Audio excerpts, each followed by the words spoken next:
ये सकल चबीना काल का कुछ मुख में कुछ कोट। तो परमात्मा ने ये आग पहले नहीं लगने दी शिक्षा की। और कितना प्यार, कितनी अधीनी, कितनी विनम्रता। और जितने हम विनम्र होंगे, अधीन होंगे, अहंकार रहित होंगे, उतना भगवान हमारे निकट होगा। आदीनी के पास है ये पूर्ण ब्रह्म दयाल, मान बढ़ाई मारियो भाई बेअदबी सिरकाल।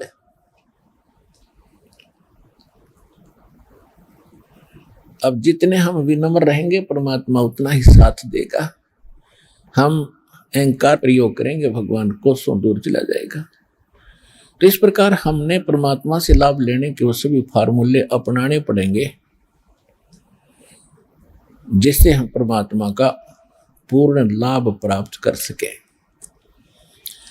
अब जो प्रसंग चला था कि इस 21 ब्रह्मांड में परमात्मा कहते हैं हमने कोई सुखी प्राणी नहीं देखा। कहते हैं घाटे बाद सब जग दुखिया। जिसको घाटा माने हानि होगी, लॉस हो गया बिजनेस में, या कोई खेती हानि होगी, फसल नष्ट होगी, वो तो आप पे दुखी।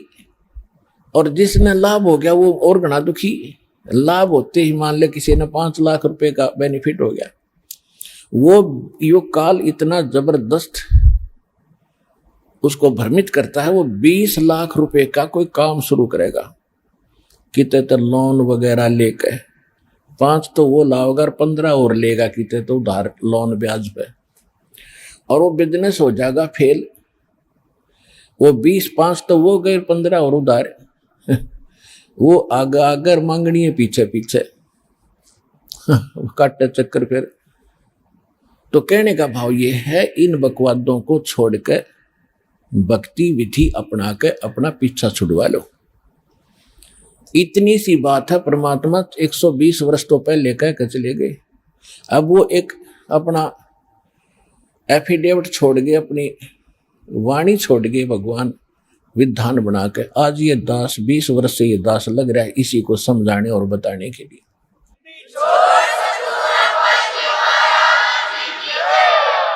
और जब तक हम इस विधि को नहीं अपनाएंगे हम ना तो यहां सुखी हो सकते, और भविष्य तो भूल जाओ, सुख स्वप्न में भी नहीं होगा। जब परमात्मा की सही विधि, सही भक्ति और उसकी मर्यादा पर हम चलेंगे, हम यहां भी सुखी होंगे। पुण्यात्माओं, एक दिन दास वहां गया हुआ था गोवा के अंदर। गोवा एक स्टेट है और समुद्र के किनारे बसा हुआ है। वहां भगत ने एक सत्संग करवाया था। हम सत्संग करने गए थे सन 2004 में, और वो सत्संग भी उस समुद्र के किनारे से थोड़ी सी दूरी पर, यानी वहां से 8-7 किले दूरी पर, 1000 फुट दूरी पर एक ग्राउंड था, वो बुक करा रखा था। सत्संग समाप्त करने के बाद शाम को टहलने के लिए चले गए, और सुबह भी फिर उधर ही घूमने जाते थे। तो क्या देखा वहां पर, ये फॉरेनर, विदेशी लोग अपने परिवार सहित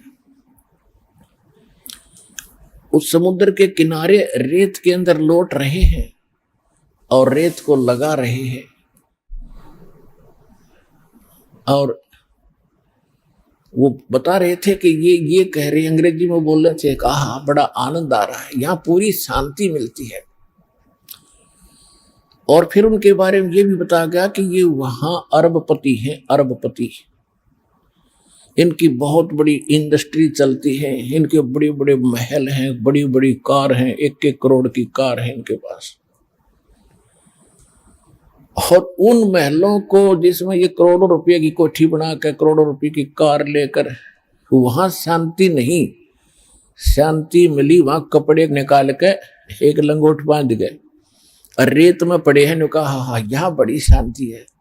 इन कोठिया ने शर्मा मारोगे जहां शांति नहीं, चाट लो उन कोठिया ने जहां शांति नहीं। तो पुण्यात्माओं, ये हालत है हमारी। शांति तो है बिल्कुल निश्चिंत होकर के और हल्का बन के, इन कार कोठी और माया में कभी सपने में भी शांति नहीं होगी। और शांति नहीं है तब बाढ़ में जाओ। वो धन जिसके चाहे अरबपति और चाहे खरबपति, जब आत्मा में शांति नहीं, वो तो आज भी आग में जल रहा है, फिर सारी संपत्ति ने छोड़ के फिर नरक की आग में न्यारा जड़ेगा। वो यहां भी दुखी, उसका परलोक भी दुखी।